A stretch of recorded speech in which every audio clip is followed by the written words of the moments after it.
사무엘 하 1장에서 이제 2장까지는 다윗의 어떤 등극, 다윗의 유다 왕으로 등극하고 또 이스보셋이 북이스라엘의 왕으로 자리를 잡는 그 사건들로 이루어졌습니다. 오늘 사무엘하 3장을 시작하면서 이렇게 시작합니다. 사울의 집과 다윗의 집 사이에 이렇게 나옵니다. 사무엘하를 시작하면서 어떤 다윗이 집권하는 왕권, 그리고 사울의 집안, 남은 그 이스보셋을 사울의 집 그 가문의 왕권을 계속 유지하기 위해서 또 몸부림치는 모습도 우리는 보게 되었습니다. 그래서 계속 어떤 다윗의 집과 어떤 사울의 집의 어떤 대치 관계 속에서 지금 성경은 끌어가려고 합니다. 근데 실질적으로는 다윗이 유다의 왕권으로 자리를 잡고 난 이 시점에서 어떻게 보면 사울의 집, 지금 사울의 집이라고 표현하고 있는 이것은 좀 타당하지 않다고 봅니다. 이미 사울은 죽었고 어쩌면 사울의 가문을 뜻하는 건지 지금 생각하게 됐다라는 겁니다. 지금 사울의 집엔 누가 있죠? 이스보셋, 아브넬의 어떤 정치적 힘을 가지고 사울의 넷째 아들이었던 이스보셋을 지금 왕권으로 세웠던 이 사울의 집을 뜻하고 있습니다. 그리고 다윗의 집은 어떻게 보면은 다윗 자체가 어떤 다윗의 어떤 가문보다도 다윗의 어떤 주변 이복누이의 어떤 그 아들들의 어떤 움직임, 그 행태들을 지금 얘기하고 있는 것 같습니다. 그래서 지금 다윗의 집과 지금 사울의 집 사이에 전쟁이 오래매라는 뜻은 계속해서 지금 뭔가 문제가 있다라는 거예요. 어떻게 보면 남과 북의 어떤 그 통일 왕국을 이루기에는 좀 힘들지 않는가라는 것을 암시하고 있다라는 거예요. 자, 다윗이 왕권을 잡고 다윗의 어떤 리더십을 통해서 북이스라엘과 남유다를 한 번에 딱 통합하는 어떤 정치적 힘이 좀 힘들지 않을까, 좀 어렵지 않을까라는 뜻으로 지금 그 사이에 사울의 집과 다윗의 집 사이에 전쟁이 오래매. 왜 이런 사건이 벌어졌을까? 바로 여기에 어떤 한 사건이 있었죠. 북이스라엘의 아브넬이 자신의 어떤 군사력, 어떤 정치력을 가시하기 위해서 기브온에서 다윗의 집안의 그 요압이라는 그 인물과 한번 충돌이 있었죠. 그 이후에 심하게 패배한 후에 여기 막내 아들 아사헬이 이 아브넬을 쫓아가다가 불상사가 일어납니다.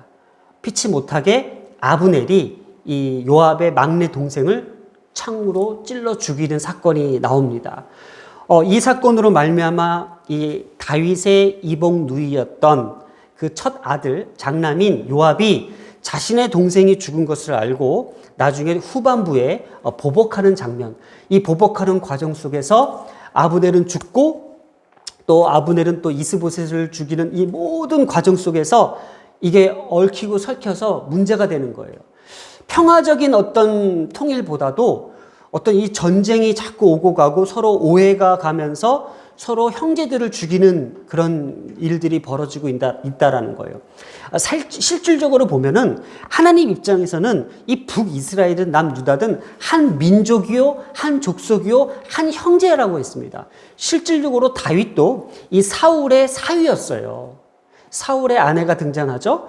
이 사울의 아내를 취하면서 이 이스보셋도 어쩌보면은 사위와 또 어떤 천한 관계가 있기 때문에 이 관계 속에서 한 형제고 한 가정에서 이런 일들이 지금 벌어지고 있다라는 거예요. 그런데 이거를 성경은 사울의 집과 다윗의 집을 이렇게 사이로 나눴다라는 것, 이 부분에 대해서는 우리가 한번 생각해 볼 이유가 있다라는 거예요. 왜 이걸 이렇게 분리시켜야 되나? 그리고 그들 사이에는 왜 끊임없이 전쟁이 일어나고 있으며, 또 오늘 그 1절, 오늘 사무엘하 3장 1절이 가장 본문입니다. 가장 중요한 본문입니다. 왜 그러냐면은 지금 초반부에 사울의 집과 다윗의 집 사이를 딱 나눴습니다. 그 이들 사이에는 전쟁이 일어났다고 합니다. 그러고 나서 부연 설명으로 다윗은 점점 강하여 가고 사울의 집은 점점 약하여 가니라 라고 지금 성경은 묘사하고 있다라는 거예요. 여기를 조금 한번 살펴보겠습니다. 자, 지금 1절에서 5절까지는 이런 표현을 하고 있어요. 사울의 왕가는 점점 쇠퇴해져 간다는 반면 다윗의 왕가는 날로 더 강하여져 간 사실이 바로 어떤 의미를 두고 있냐라는 거예요. 자, 이렇게 우리 지금 사무엘 하를 보고 있는데 그 전에 있었던 사무엘 상을 한번 보면은 사무엘 상은요 18장부터 31장까지는 다윗과 사울의 어떤 개인과 개인의 대립관계였어요. 그런데 이제는 사무엘 하로 접어들면서 다윗의 공동체와 사울의 공동체, 사울의 집과 다윗의 집안을 대립으로 지금 볼 수 있다는 거예요. 그러면 이 나라와 나라가 지금 서로 대치하고 있는 상태로 보인다는 거예요. 이렇게 본문에서는 사울의 집과 다윗의 집을 나란히 언급함으로써 지금 이 죽은 사울의 집을 왜 이렇게 규정짓고 있는 이유, 또 두 왕가의 이런 대립적 상황이 어떤 단순히 정치적이고 군사적인 의미로 대립하고 있는지에 대한 어떤 이 사건에 대해서 지금 보고 있다는 거예요. 이렇게 하나님의 언약과 이렇게 관계된 어떤 이 신학적 의미를 동반하고 있기 때문에 지금 이 3장에서 이 하나님으로부터 왕으로 선택받은 다윗의 집과 하나님으로부터 버림받은 사울 집 사이에 과연 어떻게 지금 묘사를 하고 있는 거에 대한 지금 설명이 있다라는 거예요. 왜 그러냐면요. 지금 분명히 사울의 집과 다윗의 집을 설명하고 있는데 후반부의 부연 설명에는 다윗의 집이 아닌 다윗의 개인을 얘기하고 있다는 거예요. 한번 보세요. 1절에 사울의 집과 다윗의 집 사이에 전쟁이 오래매 그랬죠. 그러면 여기에서 지금 다윗의 공동체와 사울의 공동체잖아요. 근데 다윗 개인을 얘기하고 있다는 사실을 우리는 주목해 볼 수 있다는 거예요. 여기 다윗에게 한번 동그라미를 쳐보세요. 다윗은 점점 강하여 가고 그럼 후반부도 다시 단수가 나와야 되잖아요. 근데 복수가 나와요. 사울의 집은 이라고 나와요. 사울의 집은 점점 약하여 가니라. 자, 여기서 가고 가니라에 해당하는 단어를 먼저 한번 살펴볼게요. 이 단어는요, 일시적인 행동의 묘사가 아니라 계속적인 어떤 진행이 되어지는 삶의 전반적인 모양을 표현하고 있다는 거예요. 즉, 다윗이 걸어가는 인생의 길과 사울의 집, 사울의 가문들이 걸어왔던 인생의 길을 비교하고 있다는 거예요. 그러니까 사울의 집이 이제까지 걸어왔던 인생의 길이 어떤 길이었어요? 하나님 앞에 순종했던 길이었어요? 하나님의 뜻을 묻고 하나님께서 원하시는 그 길을, 하나님께서 기뻐하시는 그 길을 갔던 길이었어요? 아니잖아요. 사울의 집안에 걸어왔던 그 인생의 길은 점점 어떻게? 하나님 앞에 불순종하면서 쇠퇴해져가며 약해져가는 어떤 정황을 보여주는 거예요. 그런 진행 상태를 보여주는 반면에 다윗은 어땠어요? 다윗은 이 개인 한 사람의 인생의 길은 어땠어요? 비록 고통을 받고 쫓김을 당하고 죽임을 당할 그 입장에서도 늘 하나님 앞에 말씀 그대로 기름 부은 자들에 대한 그 하나님의 권위, 하나님의 어떤 주권, 하나님의 통치를 인정하며 걸어왔던 그 인생은 어떤 인생이었어요? 점점 하나님께서 강하게 만드셨다라는 거예요. 다윗이 비록 17년 동안 거의 22년 가까이 쫓김을 당하고 무시를 당하고 숨어 지내며 자신의 어떤 정체성마저도 흔들릴 만큼 그 고난 속에서도 점점 더 강해져 갔던 건 뭐예요? 하나님을 순종하고 하나님의 뜻을 쫓아 걸어갔던 그 인생의 길을 얘기하고 있다는 거예요. 그래서 여기 1절에 보면은 가고 가니라에 대한 표현은 다윗이 걸어갔던 그 인생의 길이었고 사울의 집이 걸어왔던 그 인생의 길을 삶 전체적인 어떤 모양을 표현하고 있다는 것, 계속적인 진행 상태로 지금 쓰여졌다는 거예요. 자, 이렇게 앞에서는 다윗의 집이었고 사울의 집을 대립시켰지만 지금 본문 후반부에 그걸 부연 설명하기 위해서는 다윗 한 개인을 놓고 지금 이야기하고 있다는 그 표현은 성경은 오늘 우리에게 무엇을 가져다 주는가에 대한 그 입장을 우리가 볼 수 있어야 된다는 거예요. 자, 이렇게 이 표현에 대해서는 사울의 집안이 쇠퇴하는 그 이유와 다윗이 점점 부흥하고 다윗이 점점 강해져가는 그 이유는 그냥 어떻게 보면은 다윗을 추종하는 어떤 무리들, 혈연적이든 정치적이든 군사적이든 그 영향 때문에 강해지는 것이 아니라 그 다윗 개인이 하나님을 향하고 있는 그 마음들, 또 하나님 여호와 하나님께서 어떤 다윗을 향한 계획과 다윗을 향한 그 도우심과 다윗과 함께 하시는 그 이유들이 지금 여기에 보여져 있다라는 거예요. 그래서 실질적으로 후반부에 보면은 사무엘하 5장에 가면 5장 10절에 이런 본문이 나옵니다. 만군의 하나님 여호와께서 함께 계시니 다윗이 점점 강성하여 가니라. 실질적으로 이렇게 표현하고 있어요. 사무엘하 5장 10절에 만군의 하나님 여호와께서 함께 계시니 다윗이 점점 강성하여 가니라. 이것이 어떤 다윗의 어떤 정치적인 힘이요, 다윗의 군사적인 힘, 다윗의 집안의 어떤 강력한 어떤 배경이 아니라 다윗 한 사람이에요. 한 개인의 그 모습, 인생이 살아왔던 그 모양, 그 행동들이, 그 행위들이 지금 여기에 담겨져 있어요. 뭐라고요? 만군의 하나님 여호와께서 다윗과 함께 하신다라는 거예요. 다윗이 하나님과 함께 있었다라는 거예요. 그러니 어떤 결과가 벌어졌다고요? 다윗이 점점 강성하여 가니라라고 지금 표현하고 있다라는 거예요. 자, 한글 성경에는요, 이렇게 점점이라는 표현을 써요. 그래서 이 말을 표현함으로써 이 말을 첨가해 번역함으로써 다윗은 갈수록 더욱더 이런 표현을 썼다라는 거예요. 강해지고 사울의 집은 갈수록 약해지고 있음을 강조적으로 표현했다라는 것. 이거는 그 우리의 한글 성경에서만 이렇게 표현하고 있어요. 점점 계속해서.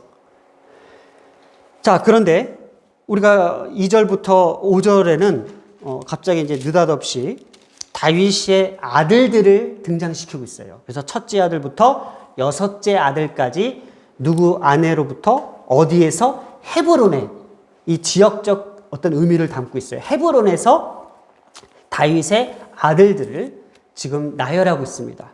그래서 참 저도 이걸 어떻게 계속 뚫어져 봐야 되겠죠. 왜 갑자기 다윗의 어떤 이런 점점 가면 갈수록 강성해지고 하나님의 어떤 도우심과 함께 하심이 더욱더 이렇게 확고해지는 가운데서 이 아들들이 나오는데 이 여섯째 아들들이 한 부인에서 나온 아들들이 아니에요. 여러 아내들에서 나온 아들들. 그래서 이게 다윗이 왜 이렇게 아내들을 많이 돕으며 이게 성경을 왜 이런 것을 정당화시키려고 하나라고 많이 고민했어요. 그러나 성경은 우리에게 주고자 하는 메시지가 분명히 있잖아요. 그래서 한번 보겠습니다. 여기 보면 하나씩 살펴보면은 헤브론이라는 그 지역적 특성이 나와요. 헤브론은 어떤 곳이었어요? 사무엘하가 첫 번째 등장했을 때에 다윗이 사울의 죽음과 이스라엘의 패망과 이스라엘의 나라를 잃었고 왕을 잃었던 그 안타까움에서 한탄했을 때에 다윗이 하나님께 묻습니다. 하나님, 다윗이 그때 어디 있었죠? 사울을 피해 숨었던 곳, 망명에 있던 곳 블레셋의 시글락에 있었잖아요. 근데 지금 자기 하나님의 땅 유다가 저렇게 된 것을 알고 가만히 있을 수가 없었어요. 그래서 하나님께 묻습니다. 하나님, 제가 유다로 가야 됩니까? 내가 유다를 가서 뭘 할 수 있겠습니까? 묻습니다. 그러니까 하나님께서 가라고 합니다. 그럼 가는데 어디로 가야 됩니까? 누가 지금 나를 반겨줄 때가 있습니까? 헤브론으로 가라 그랬습니다. 근데 헤브론은 어떤 곳이었어요? 그 유다와 그 다윗이 시글락과 거의 인접한 곳. 다윗은 비겁하게 도망가서 망명했던 곳. 악한 곳에 우리와 적대국이었던 그 블레셋의 속국이었던 그 시글락에 숨어 있었잖아요. 그런 헤브론의 입장에서는 다윗을 좋게 볼 수가 없어요. 그러나 다윗은 하나님 앞에 순종할 수밖에 없었고 헤브론으로 옵니다. 그래서 이제 사무엘하 1장에 보면은 이제 헤브론으로 오는데 여기 보면은 3장 2절에 다윗이 헤브론에서 아들들을 낳았다고 해요. 아들들을. 그래서 여기서 보면은요, 다윗은요, 첫째와 둘째는 헤브론으로 데려온 아들들이에요. 그러나 나머지 아들들, 셋째, 넷째, 다섯째, 여섯째는 헤브론에서 아내를 얻어 그 아들들을 태어나겠다라는 거예요. 그러니까 이 헤브론이라는 곳을 집중시키는 건 뭐예요?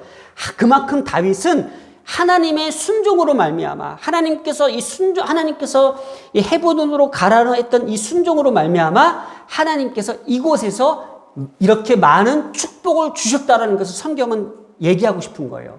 자, 구약 시대에 이 아들들을 상징하는 건 뭐예요?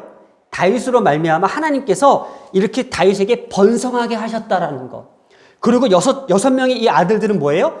다윗이 죽더라도 이 여섯 대에 앞으로 수십 년간, 수백 년간 이 왕권을 지키려고 하는 어떤 하나님의 어떤 축복, 하나님의 어떤 번성, 강대국으로 만들고자 하는 어떤 의지가 그냥 엿보이는 거예요. 실질적으로는 그러지 않지만은, 자, 북이스라엘이나 주변 국가들의 입장에서는 어때요? 야, 다윗이 헤브론에서 6명의 아들들을 데리고 있어. 그러니 뭐예요? 이 왕권은 앞으로 오래될 것이다. 이 왕권은 앞으로 지켜나갈 것이다. 이 왕권은 더욱더 강성해질 거라는 어떤 암시적인 것 뿐이지 실질적으로 그러진 않아요. 자, 이만큼 하나님께서 헤브론에서 주셨던, 그냥 헤브론만 보자고요. 아니, 다윗의 아내가 몇 명이었고, 2명이었고, 3명이었고, 뭐, 불륜이었고, 그게 아니라 이 헤브론 그 자체를 이 성경은 주목시킨 거예요. 이곳에서 주셨던 하나님의 축복은 첫째와 둘째는 헤브론으로 데려왔던 아들들이었고, 나머지 아들들은 이 헤브론에서 얻은 아내들을 통해서 아들들을 낳았다라는 것. 자, 여기에서 이것만 보면은 어떻게 해요? 다윗은 분명한 것은 하나님의 축복으로 말미암아 더욱더 강성해진 건 맞아요. 점점 강하여 가니라. 하나님께서 이런 많은 축복들로 더욱더 하나님께서 다윗을 더욱더 이렇게 확고하게 붙잡고 있는 이유가 뭘까라는 거예요. 다윗이 하나님 앞에 순종하면서 헤브론으로 왔고 여기서 기름 부음을 받아서 하나님의 뜻으로 지금 이곳까지 온 거예요. 자, 그런데 이제 이 아들들에 대해서 이제 성경이 평가하는 부분이 있어요. 첫째 아들부터 셋째 아들이 엉망진창이 돼요.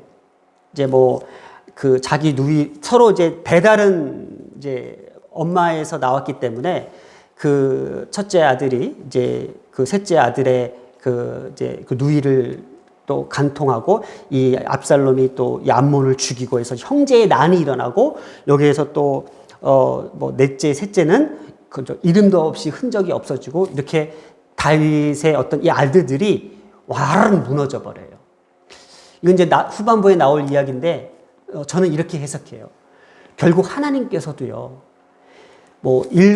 옛날이기 때문에 가능했던 거예요. 하나님께서 정하신 것은 한 남자와 한 여자의 이 관계, 일부 다처제를 하나님께서 용납하지 않아요. 그러니까 인간적으로 얻어진, 인간적으로 이렇게 인위적으로 만들어진 어떤 이런 강성함도 하나님께서 그냥 용납하지 않은 거예요. 그러니까 하나님께서도 저는 이것을 이제 이중적 역설법이라고 해가지고 한편으로는 축복해 주셨으나 한편으로는 하나님께서 그 죄를 용납하지 아니하신다라는 것. 그러나 이 상황들을 하나님께서는 축복으로 가져가 주시고 강성함으로 가져가 주시기 위해서 또 하나님께서는 이런 선택을 하게끔 하셨는지 이걸 허락하셨는지 이거에 대해서도 우리가 한번 살펴볼 수 있어야 된다라는 거예요. 그래서 저는 오늘 이 말씀을 이렇게 마무리하려고 합니다.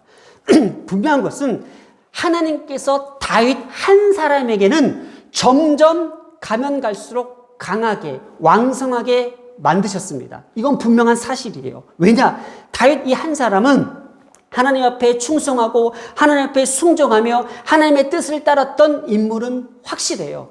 그러나 그 아들들도 하나님께서 주신 그 축복과 그 하나님께서 함께 하셨던 그 많은 그 은혜들과 함께 그렇게 살아내지 못했던 이유는 뭘까라는 거예요. 이 부분인 거예요. 이렇게 쉽게 한번 생각해 볼게요. 자, 저에게 아들들이 있습니다. 한 6명의 아들들도 있고요. 하나님께서 저에게 많은 축복을 주셨어요. 아, 목회자로서 정말 훌륭하게 잘 살았다. 그래서 너에게 정말 하나님께서 점점 더 정말 함께 하심으로 더 강하게 붙드셨다. 그래서 저에게 축복을 주셨어요. 그러면 그 자녀들도 아들들도 축복을 주신 거잖아요. 근데 이 아들들이 그렇게 살아내지 못한 거예요. 다윗 한 사람은 그렇게 살아낼 수 있었으나 그 나머지 축복해 주신 그 대가로 그만큼 살아내지 못한 거예요. 그러니까 우리 아들들에게 하나님께서 자녀들에게 축복을 주셨어요. 막 인류대도 보내주고 좋은 직장도 갖게 해주시고 많은 축복을 주셨는데 그 아들들은 그만큼 축복받은 그만큼 살아내지 못했던 거예요. 아버지에게 주셨던 그 약속, 아버지에게 주셨던 그 언약됨을 가지고 내가 하나님의 그 받은 그 축복 그대로 점점 강해져 가면서 살아야 되지만 그걸 살아내지 못했던 것. 오늘날 우리 한국교회도 마찬가지예요. 수많은 훌륭하신 목사님을 통해서 한국교회가 그 많은 축복을 받았고 그 많은 번성과 부흥을 일으켰지만 그 한국교회가 그만큼 자녀됨으로써 다음 세대들이 그렇게 살아내지 못했던 것들에 대해서 성경은 그것을 나열하고 있지 않았나라는 거예요. 그래서 1절에는 점점 강성해진다. 점점 강해져 간다. 점점 축복된 길로 간다고 그 인생의 길을 하나님께서 꽃피워 주셨지만은 그건 다윗의 한 개인이었잖아요. 다윗의 집안 전체를 얘기하고 있는 것이 아니잖아요. 다시 한번 볼게요. 사울의 집과 다윗의 집이 전쟁을 했대요. 근데 다윗 한 개인은 점점 강하여 가고 사울의 집안은 어떻게 됐어요? 불순종과 엉망진창으로 점점 약하여 가니라 했잖아요. 지금 다윗의 집을 얘기하는 게 아니에요. 다윗의 한 사람을 이야기하고 있다고요. 그러니 지금 다윗의 집안 전체가 지금 어떻게 돼요? 점점 강성해지는 것이 아니라 이 아들들로 인해서 그 다음 세대들이 하나님의 뜻을 저버리고 죄악으로 몰락하고 만다라는 거예요. 그래서 나중에 이 아들들 때문에 심지어 아들들 중에서 다윗에게 반란을 일으키고 막 아버지를 죽이려고 하고 아버지를 해서 이 집안이 이렇게 망가집니다. 자, 오늘 이 말씀 속에서 제가 이 말씀을 딱 덮고 하나님 앞에 기도하기 시작했습니다. 오늘 우리에게 하나님께서 축복 안 해주신 게 있나요? 지금 내 삶을 돌아봤을 때에 하나님께서 많은 은혜들로 그 십자가의 사랑과 그 십자가의 능력으로 여기까지 오게 하신 하나님이 우리에게 안 주신 게 뭐가 있을까요? 자녀들에게 건강을 주셨고 자녀들에게 지혜를 주셨고 자녀들에게 신앙을 주셨고 그런데 문제는 여기에요. 점점 강하여져 가고 점점 축복해 가며 점점 하나님께서 확고해 나가기를 원하시는데 그렇게 살아내지 못한 우리의 모습들, 우리의 연약함들, 우리의 죄악들을 오늘 우리가 그걸 볼 수 있어야 된다는 거예요. 우리의 자녀들이 점점 가면 갈수록 그렇게 살아내지 못하면 어떡할까에 대한 우리 염려와 아니면 점점 하나님의 그 뜻을 받들어 점점 더 살아낼 수 있는 그 능력들이 우리 가정 가운데 있어야 되지 않나라는 것을 염두에 두고 염려하며 기도하기 시작했습니다. 우리 교회도 마찬가지잖아요. 점점 하나님께서 지금 함께 하십니다. 사무엘하 5장 10절에 만군의 하나님 여호와께서 함께 하시니 다윗이 점점 강하여 가니라. 만군의 여호와께서 함께 하시니 한마음 교회가 점점 강하여 가니라. 이건 사실이에요. 그러나 우리가 그렇게 살아내지 못하고 교인으로서 성도로서 목회자로서 자녀로서 그렇게 살아내지 못하면 그것이 한 개인의 문제가 아니라 한 가정의 문제가 된다라는 거예요. 오늘 그래서 마음속으로 끊임없이 외치는 것이 있습니다. 살아내야 된다. 점점 하나님께서 축복하신 그 말씀대로, 하나님께서 복 주신 그대로, 하나님께서 우리에게 은혜를 내려주신 그대로 우리는 그만큼 살아내야 된다는 거예요. 다윗의 아들들은요, 정말 이 축복받은 아들이에요. 왜냐? 헤브론에서 낳은 아들이잖아요. 헤브론이 지금 주는 그 요지가 뭐예요? 하나님 앞에 순종해서 얻은 결실이잖아요. 그래서 이곳에서 하나님 앞에 기름 부음 받아 유다의 왕으로 세워졌고, 또 자녀들을 통해서 하나님께서 이만큼 주셨다라는 거잖아요. 자녀들을 이만큼 주셨다는 것은 하나님의 축복의 상징이었고, 이 축복의 상징에도 불구하고 그 축복된 자들은 그 축복의 결실대로 살아내지 못했던 어리석은 결과를 낳았던 것이 다윗의 가문의 흑역사입니다. 사랑하는 여러분, 오늘도 나는 하나님께서 주신 그 은혜대로 살아낼 것입니다. 하나님께서 얼마나 많은 축복을 해주셨습니까? 하나님께서 얼마나 많은 은혜들로 우리를 채워주셨고, 지금도 하나님께서 우리와 함께 하신다라는 것, 그리고 점점 하나님께서 우리에게 축복해 주신다라는 것, 그 가운데서 우리가 어떻게 살아낼 것이냐에 대한 책임과 의무가 여기에 말씀에 담겨져 있다는 것을 우리가 가슴 깊이 새기며 이 시간 주님 앞에 기도하겠습니다. 하나님 아버지, 감사합니다. 어떻게 받은 구원인데, 어떻게 얻은 하나님의 그 값진 신앙인데, 또 이 많은 수많은 축복과 그 은혜 속에서 어떻게 살아난 인생인데 이렇게밖에 살아내지 못했음을 용서해 주시고, 다시금 이 말씀을 딛고 일어서 정신을 번쩍 차려 다시 살려주신 이 인생 앞에 무릎을 꿇고 주님 앞에 결단합니다. 제대로 주의 말씀대로 살아내겠습니다. 하나님께서 주신 그 대가 반드시 보답해 드리겠습니다. 오늘도 우리의 신앙의 결단과 믿음의 확고한 그 고백 속에 하나님께서 우리를 붙들어 주심을 감사드리며 이 모든 말씀 예수님의 이름으로 기도드렸습니다. 아멘.